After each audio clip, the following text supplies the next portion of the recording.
So if you've been watching the channel now for quite a long time, you would know that I'm a filmmaker. On this channel, I have a few, like Happy Father's Day, which I'm very proud of. And even on the Anti-Think Tank channel, I was a driving force behind the Laughing Stocks comedy sketch series, which, I wrote and directed a few episodes. Now, for every one film made, there's another that wasn't. And today, I'm going to talk about one that never got made. Now, if you're an avid listener of the Anti-Think Tank podcast, you would know that the three of us, that being me, Ryan, and Ian, had an idea for a film that we just never got around to doing. But before we even discussed that, there was another film idea that I had presented to the boys, and that film was Kujoe. And yes, this is the final draft of that script, and as you can see, it's a thick boy. It's nowhere near the traditional 90 pages.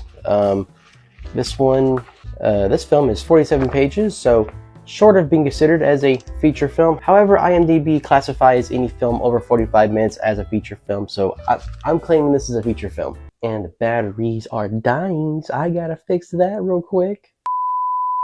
So what exactly was Kujoe? To put it simply, Kujoe was going to be a film about a primate that was the bridge between the human race and apes. And a bunch of scientists discovered it on an adventure.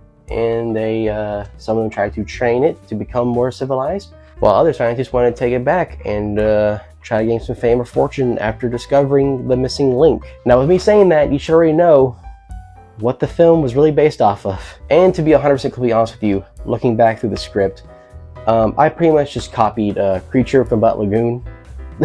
I copied the plotline essentially by accident.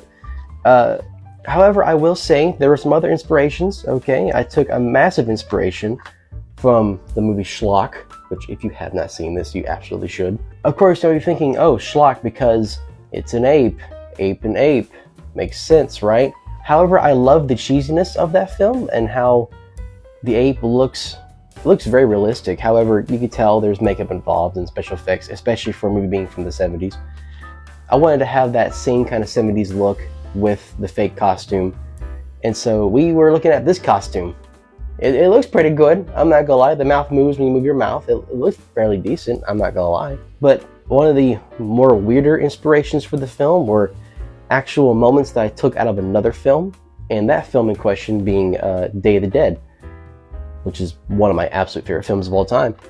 I'm not gonna lie, there are scenes that I have completely ripped from that movie into Kujoe. There's a scene in Kujoe where scientists are trying to train him to be more civilized, and they would put objects on a table and he would have to interact with them, and the scientists would see how he reacts to it. It's literally ripped straight from Day of the Dead when Bub was presented with objects on a table. It's literally the exact same. I was trying to pay homage to Day of the Dead. The only thing in Kujoe that I wanted to rip off from Day of the Dead, but I didn't, was a scene where Kujoe was going to use a gun. But I figured that would be really, really too close to Day of the Dead, considering Bub learned how to fire a gun towards the end of that film.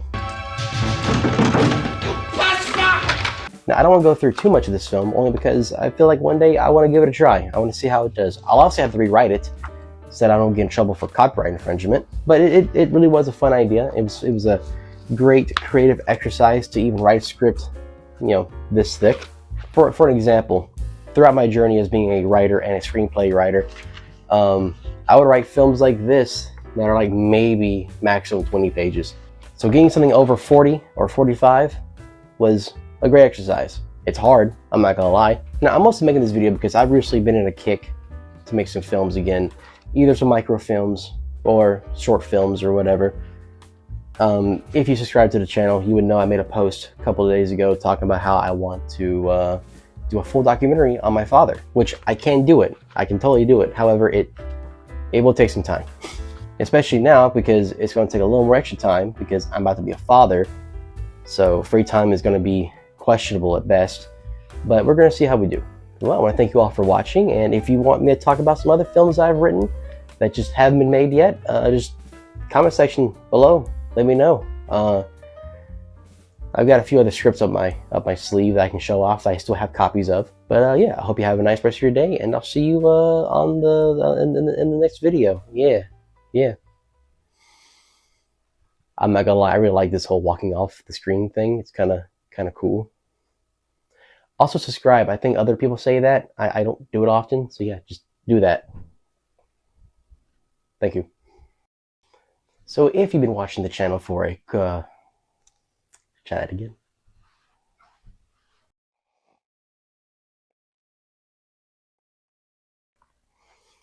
So if you've been watching the channel now for a quite long period of time, try it again.